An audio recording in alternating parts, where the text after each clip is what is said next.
आप सभी को राधे राधे, जय श्री कृष्ण। कहानी शुरू होती है एक छोटे से शहर से जहां माता पिता अपने बच्चों के सुनहरे भविष्य के लिए दिन रात मेहनत करते हैं। सपने बड़े हैं और उम्मीदें और भी ऊंची, लेकिन इस सपने को साकार करने की राह में आता है एक ऐसा सिस्टम जो चमक दमक के पीछे छुपाए रखता है एक कड़वी सच्चाई। जी हाँ, हम बात कर रहे हैं भारत के प्राइवेट स्कूलों की, जो हर साल लाखों माता पिता की जेब पर डाका डालते हैं, फीस के नाम पर, सुविधाओं के नाम पर और यहाँ तक कि बच्चों के भविष्य के नाम पर। ये स्कूल कैसे बन गए हैं एक बड़ा बिजनेस, क्या है इनका असली चेहरा और कैसे ये हर साल भारतीय माता पिता को लूट रहे हैं, आइए समझते हैं इन सभी चीज़ों को आज के इस वीडियो में।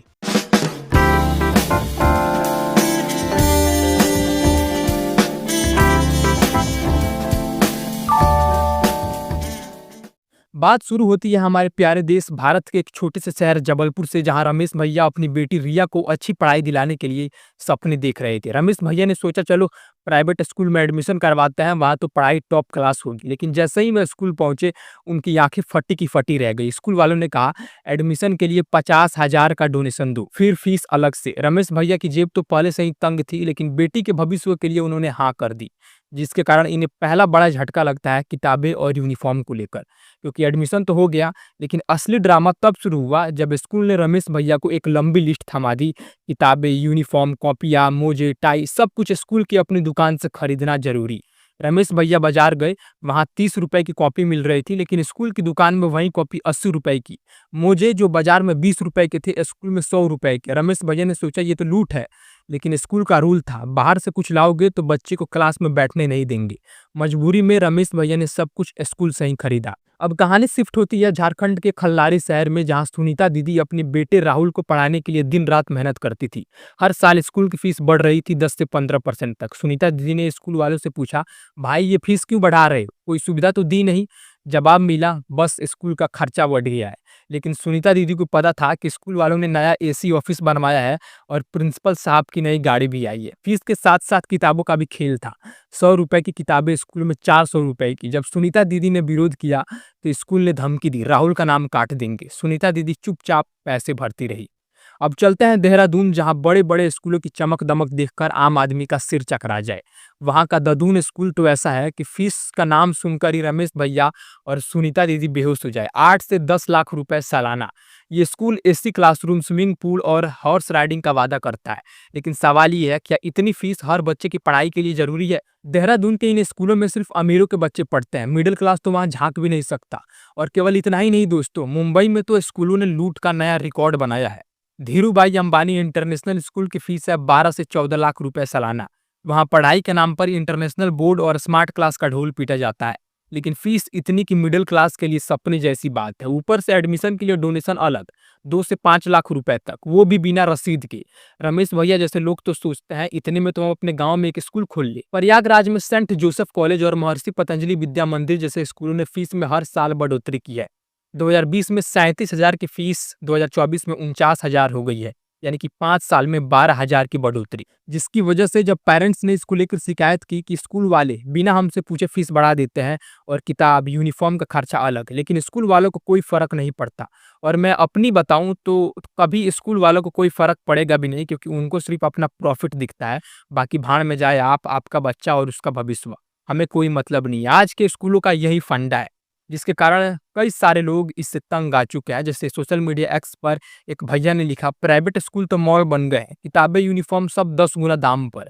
और स्वाति मालीवाल जी ने ट्वीट किया, शिक्षा सेवा है, व्यापार नहीं। सभी स्टेट को इस पर कड़े कानून बनाने चाहिए। देखिए, स्कूल वाले 50% कमीशन के चक्कर में बच्चों का भविष्य लूट रहे हैं। ये गुस्सा दिखाता है कि प्राइवेट स्कूलों की मनमानी अब आम आदमी के सब्र का बाज तोड़ रही है। अब डोनेशन के धंधे को समझिए। स्कूल एडमिशन के लिए डोनेशन मांगते हैं, जो बिल्कुल गैर कानूनी है। दिल्ली में एक स्कूल ने LKG के लिए 2 लाख रुपए मांगे। बेंगलुरु में एक इंटरनेशनल स्कूल ने 5 लाख का डोनेशन डिमांड किया। मुंबई में बिल्डिंग फंड के नाम पर 1 से 3 लाख रुपए वसूले जा रहे हैं, वो भी सारा पैसा कैश में, ताकि कोई सबूत ना रहे। रमेश भैया और सुनीता दीदी जैसे लोग इस बोझ तले दबे जा रहे हैं। और छोटे शहरों में हाल और बुरा है। जैसे जालोर में एक स्कूल ने 1,000 रुपए की फीस को 3,000 रुपए कर दिया। ग्वालियर में पेरेंट्स ने विरोध किया तो कलेक्टर ने 15 लाख रुपए वापस करवाए। मुजफ्फरपुर में स्कूलों ने यूनिफॉर्म और किताबों के लिए 4 गुना दाम वसूले। छोटे शहरों में लोग इसलिए चुप रहते हैं क्योंकि उनके पास दूसरा ऑप्शन है ही नहीं। और हद तो तब हो जाती है जब कानून होते हुए भी कानून का मजाक बने। क्योंकि कई राज्यों में फी रेगुलेशन लॉ है, लेकिन स्कूल वाले इन्हें ठेंगा दिखा देते हैं। महाराष्ट्र में कानून है, लेकिन लागू नहीं होता। तमिलनाडु में सरकारी समिति फीस तय करती है, लेकिन स्कूल उसका पालन नहीं करते। मध्य प्रदेश में नया कानून आया है, लेकिन अभी भी स्कूल मनमानी कर रहे हैं। पेरेंट्स शिकायत करते हैं, लेकिन कार्रवाई नाक के बराबर होती है। अब ये सब देख सुन के आप इतना तो जान गए होंगे कि आज के टाइम में कैसे एजुकेशन बिजनेस बन चुका है। लेकिन आइए इसी चीज को थोड़ा और गहराई से समझा जाए। कभी वो समय था जब स्कूल केवल ज्ञान का मंदिर हुआ करते थे। गुरु शिष्य की परंपरा, किताबों की खुशबू और ब्लैक बोर्ड पर चौक की खड़खड़ाहट, ये सब शिक्षा का सार था। लेकिन जैसे जैसे भारत ने आधुनिकता की राह पकड़ी, शिक्षा का चेहरा बदलने लगा। आज प्राइवेट स्कूल ना केवल बच्चों को पढ़ाने का केंद्र है, बल्कि एक विशाल कॉर्पोरेट मशीन का हिस्सा बन चुके हैं, जो प्रॉफिट, ब्रांडिंग और स्ट्रैटेजी पर चलती है। ये कहानी है कि कैसे एजुकेशन का कमर्शलाइजेशन हुआ और कैसे प्राइवेट स्कूल आज के समय में एक बड़े कारोबार का रूप ले चुके हैं। इमेजिन कीजिए एक छोटा सा शहर जहां लोग अपने बच्चों के लिए अच्छी एजुकेशन की तलाश में। तभी शहर में एक बड़ा बैनर लगता है, दिल्ली पब्लिक स्कूल, डीपीएस। अब आपके शहर में लोग एक्साइटेड है। डीपीएस का नाम सुनते ही पेरेंट्स को लगता है कि उनके बच्चों का भविष्य सुनहरा हो जाएगा। लेकिन ये डीपीएस या फिर रायन इंटरनेशनल, डीएवी या नारायणा जैसे स्कूल केवल एक स्कूल नहीं है, ये एक ब्रांड है। जैसे कोई मैकडोनाल्ड्स या Starbucks, in chain school brands ने भारत में शिक्षा को एक फ्रेंचाइजीज मॉडल में बदल दिया। जैसे कोई बर्गर चेन हर शहर में अपनी ब्रांच खोलता है, वैसे ही ये स्कूल हर छोटे बड़े शहर में अपनी ब्रांच खोल रहा है। एग्जाम्पल के लिए डीपीएस की भारत में 200 से ज्यादा ब्रांच है और रायन इंटरनेशनल के पास 130 से ज्यादा स्कूल है, जिसमें इनका मॉडल सिंपल है। एक सेंट्रलाइज्ड ब्रांड, एक समान लोगो, एक जैसी यूनिफॉर्म और एक ऐसी इमेज जो सभी पेरेंट्स को ये भरोसा दिलाए कि उनका बच्चा बेस्ट स्कूल में पढ़ रहा है। लेकिन यहाँ पर एक पेच है, ये स्कूल अक्सर लोकल एंटरप्रेन्योर्स या रियल एस्टेट डेवलपर्स द्वारा फ्रेंचाइजीज के तौर पर चलाया जाता है। ब्रांड का नाम और सिलेबस तो डीपीएस या रायन का होता है, लेकिन जमीन, बिल्डिंग और मैनेजमेंट का काम लोकल पार्टनर्स करते हैं और बदले में स्कूल ब्रांड को हर साल मोटी रॉयल्टी मिलती है। ये एक ऐसा मॉडल है जिसमें ब्रांड की चमक बेची जाती है और पेरेंट्स इस चमक के लिए लाखों रुपए खर्च करने को तैयार रहते हैं। अब कहानी में एक नया मोड़ आता है। एक स्कूल खोलने के लिए सबसे जरूरी चीज क्या है? जमीन। और भारत में जमीन का मतलब है पैसा और पावर। लेकिन यहाँ पर प्राइवेट स्कूल ने ये समझ लिया कि रियल एस्टेट एजुकेशन के बिजनेस का एक बड़ा हिस्सा है। बड़े शहरों में जहाँ जमीन की कीमत आसमान छू रही है, वहीं एक स्कूल के लिए 5-10 एकड़ जमीन खरीदना या लीज पर लेना एक बहुत बड़ा इन्वेस्टमेंट है। लेकिन यही वो जगह है जहाँ प्राइवेट स्कूलों का कॉर्पोरेट दिमाग चलता है, क्योंकि कई स्कूल रियल एस्टेट डेवलपर के साथ पार्टनरशिप करते हैं, जिसमें डेवलपर स्कूल के लिए जमीन और इमारत देता है और बदले में स्कूल से हुआ प्रॉफिट एक दूसरे से बांटा जाता है। कुछ मामलों में स्कूल की जमीन का इस्तेमाल अदर बिजनेस एक्टिविटीज के लिए किया जाता है, जैसे कि मॉल, अपार्टमेंट या कोचिंग सेंटर। ये एक दोहरा फायदा है, जिसमें स्कूल चलता है और रियल एस्टेट का कारोबार भी बढ़ता है। लेकिन जमीन के बाद दूसरी सबसे बड़ी बाधा है लाइसेंस। भारत में स्कूल खोलने के लिए कई तरह की मंजूरियों की जरूरत होती है, जैसे एजुकेशन डिपार्टमेंट से एसेंशियल सर्टिफिकेट, लोकल एडमिनिस्ट्रेशन से अनुमति और सीबीएसई, आईसीएसई या आईबी जैसे बोर्ड से एफिलिएशन। ये प्रोसेस लंबी और जटिल है और इसमें कई साल लग सकते हैं। लेकिन यही वो जगह है जहाँ कॉर्पोरेट स्ट्रेटजी काम आती है, क्योंकि बड़े स्कूल चैन अपने पॉलिटिकल और एडमिनिस्ट्रेटिव इन्फ्लुएंस का इस्तेमाल करके ये लाइसेंस आसानी से हासिल कर लेते हैं। कुछ मामलों में लोकल लीडर्स या ऑफिशियल्स को पार्टनर बनाकर ये काम और आसान हो जाता है। और ये एक ऐसा खेल है जिसमें पैसा, इन्फ्लुएंस और स्ट्रेटजी मिलकर काम करते हैं। अब बात करते हैं उस प्रीमियम टैग की जो प्राइवेट स्कूल पेरेंट्स को बेचते हैं। सोचिए, एक पेरेंट्स अपने बच्चों के स्कूल के लिए ब्रोशर देख रहा है। ब्रोशर माने कोई ऐसी बुकलेट जो किसी सर्विस या कंपनी के बारे में इंफॉर्मेशन देता है। तो उस ब्रोशर में चमकदार तस्वीरें हैं, हरे भरे playground, air condition classroom, swimming pool और वर्ल्ड क्लास टीचर्स। साथ में लिखा है, हम आपके बच्चों को भविष्य का लीडर बनाएंगे। ये सब सुनकर पेरेंट्स का दिल ललचाता है। वो सोचते हैं, अगर मैं अपने बच्चों को यहाँ पढ़ाऊंगा तो वो आईआईटी, आईआईएम या हार्वर्ड में जाएगा। लेकिन सावधान हो जाइए, ये प्रीमियम टैग सिर्फ एक मार्केटिंग स्ट्रेटेजी है, क्योंकि स्कूल जानते हैं कि पेरेंट्स अपने बच्चों के भविष्य के लिए कुछ भी करेंगे। इसलिए वो ऐसी इमेज बनाते हैं जो एक्सक्लूसिव और एलाइट लगे, और इसके लिए वो कई हथकंडे अपनाते हैं, जैसे हाई फीस स्ट्रक्चर। स्कूल की फीस को जानबूझकर इतना ज्यादा रखा जाता है कि वो केवल रिच क्लास के लिए ही सुलभ हो। एग्जाम्पल के लिए दिल्ली या मुंबई के टॉप स्कूलों की सालाना फीस 2 से 5 लाख रुपए तक हो सकती है। ज्यादा फीस का मतलब है बेहतर क्वालिटी, और ये परसेप्शन पेरेंट्स के दिमाग में बिठा दी जाती है। दूसरा, लग्जरी सुविधाएं। Swimming pool, rock climbing wall या रोबोटिक्स लैब जैसी सुविधाएं जोड़कर स्कूल अपनी इमेज को पर्सनली टेलर्ड और फ्यूचर रेडी बनाते हैं। लेकिन हकीकत में इन सुविधाओं का इस्तेमाल बहुत कम बच्चे करते हैं। जैसे अगर मैं अपने प्राइवेट स्कूल की बात बताऊं तो उसमें 6ठी क्लास से साइंस लैब में ले जाना अलाउड था। तो मैं छठी से लेकर 10वीं तक केवल एक बार ही साइंस लैब में गया था। दूसरी बार तो लैब से माइक्रोस्कोप उठा के लाके बाहर एक पत्ता रख के उसमें दिखा दिया गया था बस। तीसरा, सेलिब्रिटी एंडोर्समेंट। कुछ स्कूल मशहूर हस्तियों को अपने बोर्ड में शामिल करते हैं या उनके बच्चों को अपने स्कूल में पढ़ाते हैं ताकि ब्रांड की चमक और बढ़े।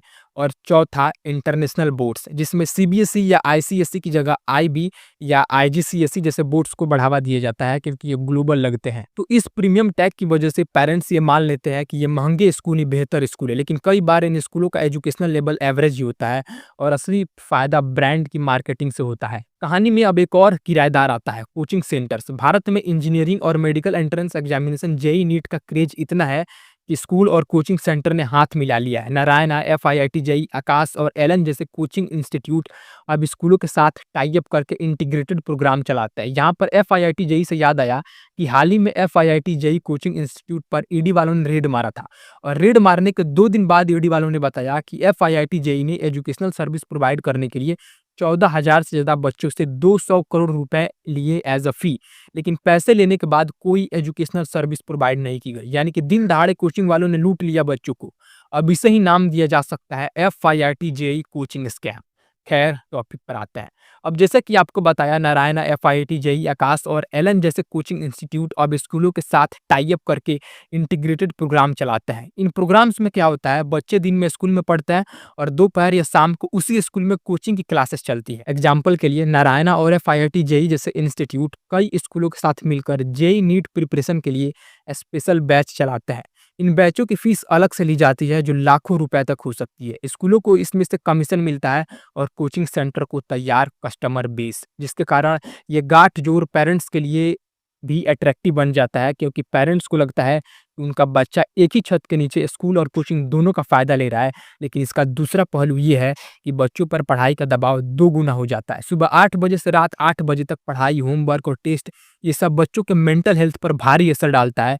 फिर भी स्कूल और कोचिंग सेंटर्स का ये कारोबार फल फूल रहा है क्योंकि पेरेंट्स को लगता है कि ये उनके बच्चे का टिकट टू सक्सेस है, जबकि सच्चाई ये है कि टिकट टू सक्सेस गिने चुने बच्चों के लिए होता है, बाकी के लिए पंखा, रस्सी, डिप्रेशन वगैरह वगैरह चीजें होती है। अब तक की कहानी से एक बात साफ है, प्राइवेट स्कूलों का मकसद केवल एजुकेशन प्रोवाइड करना नहीं, ये एक बिजनेस है और हर बिजनेस की तरह इसमें प्रॉफिट सबसे जरूरी है। आज इस प्रॉफिट का मैथमेटिक्स समझते हैं। देखिए, एक एवरेज प्राइवेट स्कूल में 500 से 1000 बच्चे पढ़ते हैं। अगर प्रति बच्चे की सालाना फीस 2 लाख रुपए है तो स्कूल की कमाई 10-20 करोड़ रुपए सालाना होती है। फीस के अलावा स्कूल ट्रांसपोर्ट, यूनिफॉर्म, किताबें और ऑप्शनल एक्टिविटी जैसे डांस क्लास, रोबोटिक्स, इसके लिए अलग से चार्ज करते हैं। कोचिंग प्रोग्राम से मिलने वाला कमीशन से भी कमाई होती है और अगर स्कूल किसी बड़े ब्रांड जैसे डीपीएस की फ्रेंचाइजीज है तो ब्रांड को हर साल मोटी रॉयल्टी दी जाती है। इसके बाद स्कूल अपने खर्चे, टीचर की सैलरी, मेंटेनेंस, बिजली बिल निकाल कर भी करोड़ों रुपए का प्रॉफिट कमाते हैं। लेकिन ये प्रॉफिट अक्सर ट्रस्ट या सोसाइटी के नाम पर रजिस्टर्ड होता है ताकि टैक्स में छूट मिल सके। ये एक और कॉर्पोरेट स्ट्रेटेजी है जिसमें स्कूल नॉन प्रॉफिट इंस्टीट्यूशंस का लेबल लगाकर भी मोटा मुनाफा कमा लेते हैं। कुल मिलाकर प्राइवेट स्कूल खासकर बड़े शहरों में हर साल पेरेंट्स पर भारी आर्थिक बोझ डालते हैं क्योंकि ये स्कूल सिर्फ पढ़ाई का खर्चा ही नहीं बढ़ाते बल्कि कई और तरीकों से पैसे वसूलते हैं। सबसे पहले फीस का स्ट्रक्चर बहुत ऊंचा होता है। ट्यूशन फीस के अलावा स्कूल हर साल एडमिशन फीस, डेवलपमेंट फीस और टेक्नोलॉजी फीस जैसे नामों से एक्सेसिव पैसे लेते हैं, जिसमें से ये हर साल बढ़ती रहती है। लेकिन स्कूलों की फैसिलिटीज या पढ़ाई की क्वालिटी में उतना सुधार नहीं दिखता है। इसके अलावा स्कूल कई चीजों को नेसेसरी करके पैसे कमाते हैं, जैसे स्कूल की अपनी दुकान से ही किताबें, यूनिफॉर्म और स्टेशनरी खरीदने हैं, बाहर की दुकानों से नहीं खरीदना है। ये चीजें बाहर की दुकानों से सस्ती में मिल सकती है, लेकिन स्कूल अपने ब्रांड के नाम पर 2 गुने 3 गुने दाम वसूलते हैं। कुछ स्कूल तो हर साल यूनिफॉर्म का डिजाइन बदल देते हैं ताकि पुराने कपड़े काम ना आए और पेरेंट्स को फिर से खरीदना पड़े। एक और बड़ी समस्या है स्कूलों का दबाव। पेरेंट्स को डर लगता है कि अगर वे फीस या नियमों के खिलाफ बोलेंगे तो उनके बच्चों को निशाना बनाया जाएगा। इस डर की वजह से वो चुप रहते हैं। साथ ही स्कूल अपनी इमेज को चमकाने के लिए बड़े बड़े वादे करते हैं, जैसे वर्ल्ड क्लास टीचर या मॉडर्न फैसिलिटीज, लेकिन हकीकत में ये वादे खोखले साबित होते हैं।